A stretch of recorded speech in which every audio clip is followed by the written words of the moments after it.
আলাইকুম ওয়া রাহমাতুল্লাহ। সম্মানিত ভিউয়ার্স, লালগোলা থানার অন্তর্গত পাইকপাড়া গ্রাম থেকে এক অত্যন্ত অসহায় বৃদ্ধা মায়ের পক্ষ থেকে একটি আবেদন এসেছিল। এই মা সম্পূর্ণ একা থাকেন, যদিও তার একটি ছেলে আছে, কিন্তু সে মায়ের কোনো খোঁজ খবর রাখে না। দূরে অন্য এলাকায় বসবাস করে, ফলে এই মা অত্যন্ত একা জীবনযাপন করছেন এবং জীবন যুদ্ধ চালিয়ে যাচ্ছেন। উপার্জনের কোনো পথ নেই, বয়সের ভারে কোনো কাজও করতে পারে না। কিছুদিন আগে আমাদের মানব কল্যাণ যুব চ্যারিটেবল ফাউন্ডেশনের পক্ষ থেকে তিনাকে সহযোগিতা করেছিলাম, কিন্তু আবারও কঠিন খাবারের সংকটে পড়ে তিনি খুব কষ্টের মধ্যে দিয়ে আবারও তিনি আমাদের কাছে আবেদন করেছিলেন।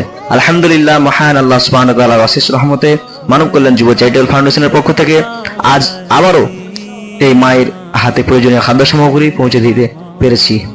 রাসূল সাল্লাল্লাহু আলাইহি ওয়াসাল্লাম বলছেন যে তোমরা পৃথিবীবাসীদের প্রতি দয়া করো, তাহলে আসমানের অধিপতি আল্লাহ তোমাদের প্রতি দয়া করবেন। আমরা দোয়া করি আল্লাহ তাআলা এই অসহায় মায়ের অবস্থা সহজ করে দিন, তার রিজিকের দরজা খুলে দিন, আর যারা সহযোগিতা করেছে এই কাজে আল্লাহ তাদের সবাইকে উত্তম প্রতিদান দান করুক। আমিন। জাযাকাল্লাহু খাইরান। আসসালামু আলাইকুম।